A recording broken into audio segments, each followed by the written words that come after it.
Everybody, put your hands up! Organs. Organ harvesting. Si Rain! Rain! Rain, gising! Sir, klino mo naman na kay Rain. Sabi ko na si Antonio. Okay.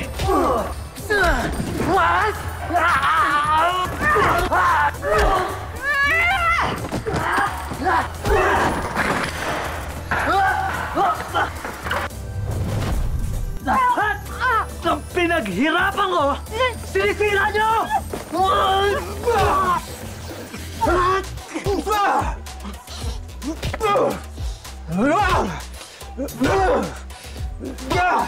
For sure, yari sila kay Chief. Disobeying the recorders. May sanction yan pag-uwi. Sigurado ako, alam ni Conde yun. Sadyang di lang niya maiwan si Enriquez. Maniwala kayo, Chief.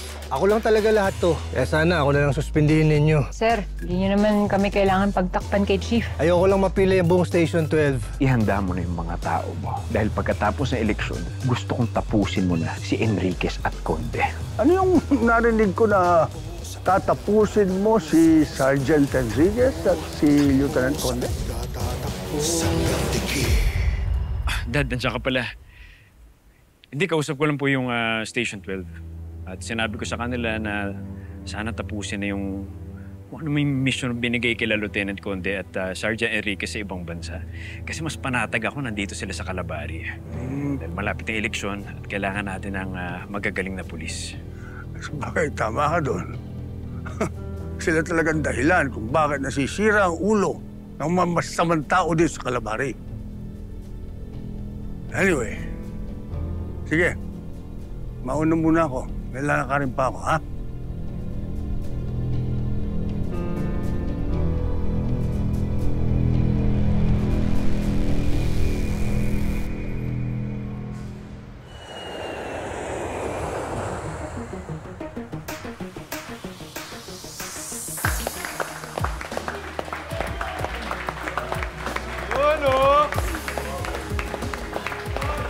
Idol talaga? Nahuli na si Marcos. At nahiligtas si Selena at yung kinakapatid mo. Alam niyo, kahit ilang beses ko nasa bond, nasa abroad kayo, you did a good job. Solid police work. Congratulations. Lieutenant Conde. Thank you, sir. Lieutenant Enriquez. Pero sir, huwag rin natin kalimutan si Lieutenant Garcia. Oo naman. Pero nagpaalam siyang mag-extend sa Switzerland. Kaya pinayagan ko na. Kahit na na-istorbo natin ang bakasyon niya. Idol ko talaga to si Sergeant Enriquez at si Lieutenant Conde. Okay na, baka naman. Papasit naman kayo. O sige, magpapapansit kami mamaya. Sergeant Enriquez, sigurado ako, proud na proud sa'yo ang ninang Dina mo. Thank you, sir. Sige na, back to work! Oh, yung pansit, nantayin niyo lang mamaya. Sige, sir. Enriquez. Ayos ka lang ba?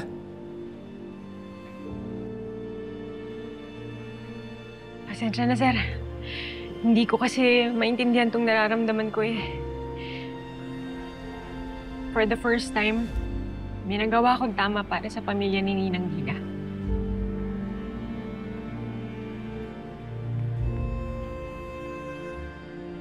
Excuse me, sir.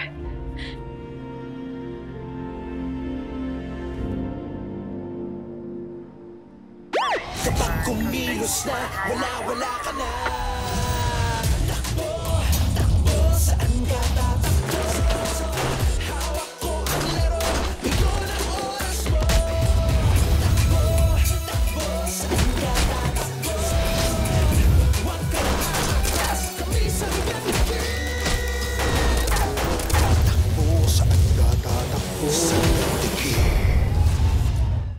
Hindi pa rin natin nakikilala kung sino yung tao ni Amo rito. Kaya sa inyo ko ipapatapos lahat ng kaso na connected kay Amo. Mabuti na rin yun, Chief. Para kontrolado natin lahat ng mga impormasyon. Pero mapahinga muna kayo. Alam ko napagod kayo. Bukas na rin daan lahat ng kung ano meron tayo. Proud ako sa inyo. Good job. Thank you, sir. Sige na. Thank you, sir. In fairness sa mga pulis na nakasama natin, no? Ang gagawa pa! Totoo, kaso... Ay, ang susungit! Di mo lang namamansit. Alam mo, sana makasama pa natin ulit sila. Ay, may naisip akong paraan para makita sila ulit.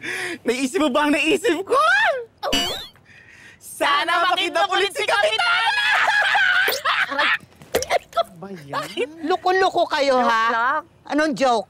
Gusto nyo makidnap ako ulit para makakita na naman kayo ng mga gwapo?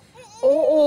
Ano ba yan? Tawa ka pa dyan? Hindi ko na po hahayaang mangyari yun, Lola. Dadaan muna sila sa akin bago sila makalapit sa inyo. Ay, ako! Ay, nako! Ay! Lola! Gusto namin. Apo ko, salamat sa Diyos. Nandito ka na. Sorry, Lola, ha? Pati po kayo nadamay. Hindi. Okay lang yun. Ang importante, nandito ka na. Magkasama na naman tayo. Mar, Abdul, maraming salamat at niligtas niyo yung lola ko, ha? Naku, wala yun, Bobby. Sana nga makidnap ulit si Kapitana. Inaantay lang namin makita. Ano? Ayan na naman. Tumigil nga kayo. Andito yung apo ko. Naku. Na-excite lang ako. Miss ka namin, Bobby. Lola, yung nahuli pala namin dun sa abroad, yung kidnapper, umamin na sila ng lawyer niya na si Amo daw ang mastermind ng lahat. Simula dun sa mga ninakaw sa museum hanggang dun sa San Isidro Bank Robbery. Ibig sabihin, mabibigyan mo ng hustisya ang ninang Dina mo. Matutuwa yun. Lola, lalakarin ko na rin po yung promotion ko. Mag-i-exam na rin po ako para maging lieutenant na ako. Wow! Perfect, di ba? Oh. Ay, naku, talagang matutuwa ng ninang Dina mo at saka ang nanay mo. Ay, oo nga pala. Kumusta naman kayo ni Sir Tonyo nung nasa abroad kayo? Nakarating ka na ng Dubai. Ngayon, nandito tayo sa Milan para iligtas yung kinakapatid mo. Ginawa mo ang lahat, Enriquez. Sigurado ako, ma-appreciate yun ng ninang mo. Enriquez, mag-ingat ka.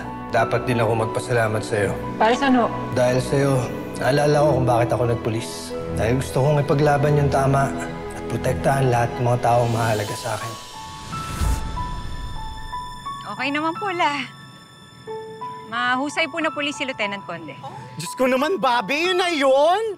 Ang tipid mo naman. Gusto namin yung details. Details? Oo nga. Tabi ba kayo natulog?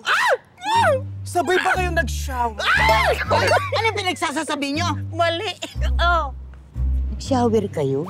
Lola, hindi po. Tulog kayo? Natulog kayo Hindi sa po, bahay? Lola. Halika na, umuwi na nga tayo. Ayaw pa ang meeting. Ito naman kasi mga... Ano? What? Halika na. Ipagluluto kita. Halika na. Kami muna. Adobo sa uli. Dapat hindi ka kasali.